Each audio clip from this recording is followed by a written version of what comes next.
Alors, nous allons aborder la dernière partie de ce cours. C'est une partie un petit peu plus technique où on va revenir sur certaines approximations qu'on a toujours cru valables dans l'ensemble de ce cours. Là, on va désormais parler de milieux anisotropes, ce qui s'oppose au milieu isotrope qu'on a considéré dans tous les chapitres précédents. Alors, du coup, il faut qu'on se rafraîchisse un petit peu la mémoire sur ce qu'on considérait quand on avait un milieu isotrope, sur quoi on basait nos différentes hypothèses, nos différents travaux. Donc là, ça nous ramène au tout premier chapitre où on était parti des équations de Maxwell. Dans le cas de l'optique, on prend en compte qu'on n'a pas de charge, pas de courant, ce qui nous donne 4 quantités à étudier. D, l'induction électrique, B, l'induction magnétique, E, l'excitation électrique et H, l'excitation magnétique. En optique, ce qui est bien, c'est que B et H sont toujours proportionnels. Ils sont reliés par la perméabilité magnétique du vide et on suppose que le milieu optique n'a pas d'aimantation. Donc cette relation, elle va être vraie et elle sera toujours vraie même dans un milieu anisotrope tel qu'on va les considérer. L'autre relation qu'on a, c'est la relation entre l'induction et l'excitation électrique. Le lien entre les deux, ce sera à travers la permittivité électrique du vide et ce sera aussi à travers la polarisation électrique. Donc D, c'est epsilon 0 E plus la polarisation diélectrique. Et quand on considère le cas isotrope, eh bien cette polarisation diélectrique, on la déduit très simplement de l'excitation électrique du champ E. En effet, cette polarisation, dans le cas isotrope, est directement proportionnelle à E. Il suffit de prendre le vecteur E, de multiplier par la permittivité diélectrique du vide et par un coefficient qui est la susceptibilité électrique du milieu. Donc du coup, on peut assez simplement exprimer notre induction électrique. Et ce qu'on voit, c'est que cette induction électrique, elle est collinéaire à E. Le coefficient de proportionnalité entre les deux vecteurs, c'est epsilon 0, 1 plus chi. Et on note souvent 1 plus chi par epsilon r, la permittivité électrique relative. Et de cette permittivité électrique relative, on en déduit l'indice optique. N, c'est racine de epsilon r. Donc voilà, ça c'est ce qu'on a vu dans le premier chapitre. C'est ce qui a été l'une des bases un petit peu des différentes équations qu'on a pu ensuite utiliser pour la propagation du nom dans un milieu isotrope. Alors qu'est-ce qui va changer quand on considère un milieu anisotrope? Eh bien, dans ce cas-là, le principal changement, c'est la relation qu'on va entre la polarisation et l'excitation électrique. Dans le cas précédent, c'était une relation de proportionnalité. Là, la relation est plus complexe. Si on veut avoir la composante I de la polarisation, eh bien, il va nous falloir plus que la composante I de l'excitation. Il va nous falloir une combinaison de l'ensemble des composantes de l'excitation électrique initiale. Donc c'est ce qu'on voit à travers la somme de J égale 1 à 3 d'xi ij j. Et puis, dans le cas le plus général, on a même des dérivés de l'excitation électrique qui peuvent intervenir. Alors, le premier terme qu'on a, ça représente l'anisotropie linéaire, c'est ce qui va nous intéresser dans le cadre de cette introduction. Et le second terme, c'est un effet qu'on a sur les polarisations circulaires, ce sera de l'anisotropie circulaire, et cet effet-là, on va le négliger dans le cadre de ce cours. Il y a un autre effet qu'on va négliger, c'est le cas où on a des non-linéarités optiques. Ici, on se base uniquement sur des effets d'ordre 1, sur des effets linéaires. Donc on ne va pas prendre des effets non linéaires. Ils vont apparaître quand on a des puissances de champ lumineux très importantes, ce qui ne sera pas du tout le cas dans ce qu'on souhaite étudier ici.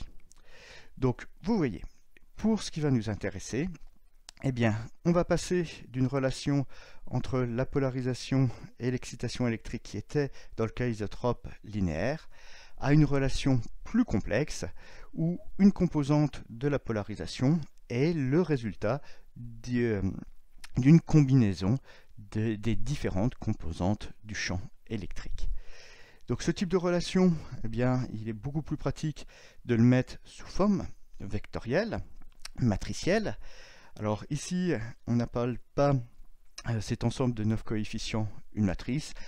Le terme d'usage, c'est un tenseur. Et on va dire qu'on a un tenseur de susceptibilité. Donc comme P et E ont 3 composantes, notre tenseur il va être à 9 éléments qui, a priori, dans le cas le plus général, sont différents. Donc vous voyez, dans le cas isotrope, une relation simple, scalaire, c'est un scalaire qu'on a entre P et E. Dans le cas anisotrope, eh bien c'est plus un scalaire qui relie la polarisation et l'excitation électrique, ça devient un tenseur. Donc là, on a un formalisme beaucoup plus général que dans le cas isotrope. Alors, du coup, quelle va être la relation entre l'induction électrique et l'excitation électrique? Eh bien, ce qu'on voit, c'est que si on déroule notre relation, on va toujours pouvoir faire apparaître une relation entre D et E. Mais ce qui va apparaître au sein de cette relation, c'est 1 plus le tenseur de susceptibilité. Et si on note 1 plus ce tenseur de susceptibilité égal à un nouveau tenseur qui sera le tenseur de permittivité électrique relative, eh bien, on aboutit à une relation de même type que celle qu'on avait dans le cas isotrope, sauf qu'au lieu de considérer epsilon r comme un simple scalaire, ici, epsilon r, ça doit être un tenseur avec donc beaucoup plus de composantes. Alors, il y a quand même des choses qui sont bien. C'est qu'en optique, eh bien, ce tenseur, il est toujours symétrique et réel. Parce qu'on peut négliger les paires, parce qu'on a certaines propriétés de l'optique qui nous simplifient la vie. Donc voilà, ce tenseur, il va avoir cette propriété de symétrie avec uniquement des éléments réels. Et si on se rappelle un petit peu des cours de mathématiques, eh bien, dans ce cas-là, on sait que le tenseur, il est diagonalisable. Et ça va être extrêmement intéressant, parce que si on a un tenseur, une matrice qui est diagonalisable, ça veut dire qu'on peut trouver un repère dans lequel ce tenseur va s'exprimer avec uniquement des termes non nuls sur sa diagonale. Donc, il existe pour notre tenseur de permittivité électrique relative un système d'axes, donc on va le noter grand X, grand Y, grand Z. On va les appeler les axes propres, pour lequel eh bien, ce tenseur est diagonal. Donc du coup, on va pouvoir écrire entre D et E une relation plus simple dans ce nouveau repère avec ces nouveaux axes propres et avec un tenseur qui n'aura plus que 3 composantes situées sur la diagonale, epsilon r suivant l'axe x, epsilon r suivant l'axe propre y et epsilon r suivant l'axe propre z. Et du coup, on a cette formulation qui devient plus simple dans le cas de l'optique anisotrope. Et ce qu'on voit, c'est que du coup, notre milieu anisotrope, il va pouvoir être décrit dans un repère propre avec 3 indices. Un indice suivant l'axe propre X, un indice suivant l'axe propre Y et un indice suivant l'axe propre Z. Donc là, du coup, on comprend bien que le milieu isotrope, c'est juste un cas particulier de cette optique anisotrope. C'est le cas particulier où nx égale ny égale nz. Dans ce cas-là, si tous les coefficients sur la diagonale sont égaux, on peut sortir l'indice, on a la matrice identité qu'on peut simplifier.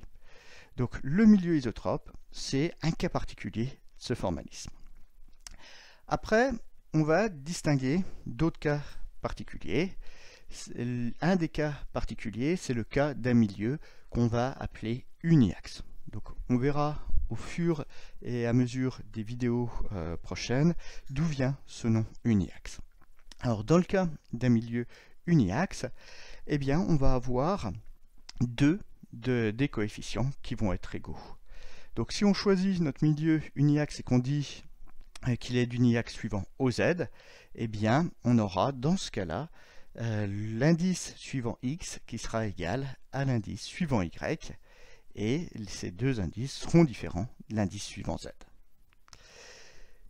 Dans ce cas-là, pour notre milieu anisotrope uniaxe d'axe Z, on dira que les indices Nx et Y sont les indices de réfraction ordinaires, qu'on notera NO, et pour l'indice Nz, on dira que c'est l'indice extraordinaire, on le notera NE. Donc ici, ça fait beaucoup de vocabulaire d'un seul coup, on réutilisera tout ça au fur et à mesure des vidéos qui viennent. Et toujours au niveau du vocabulaire, si on a l'indice extraordinaire qui est supérieur à l'indice ordinaire, on dira qu'on a un milieu uniaxe qui est positif, et si NE est inférieur à NO, on parlera d'un milieu uniaxe, cette fois-ci négatif. Donc voici ici quelques exemples de milieux anisotropes, comme la calcite, la glace, le quartz aussi. Donc c'est des éléments qu'on peut trouver facilement dans la nature, et on connaît très précisément leurs indices de réflexion ordinaire, extraordinaire, et on voit qu'on peut avoir aussi bien des éléments qui sont uniaxes positifs ou négatifs. Ce qu'on voit aussi, c'est que les différences d'indices qu'on a entre les deux axes, c'est relativement faible, c'est du 0,1, donc il ne faut pas vous attendre à des différences d'indices de 0,5, 0,7, non, ça reste une correction par rapport à l'indice initial. Alors pour terminer, au niveau du vocabulaire, si on n'est pas dans le cas d'un milieu uniaxe, dans ce cas-là, on aura forcément trois coefficients, trois indices qui seront différents, et on parlera d'un milieu diélectrique biaxe.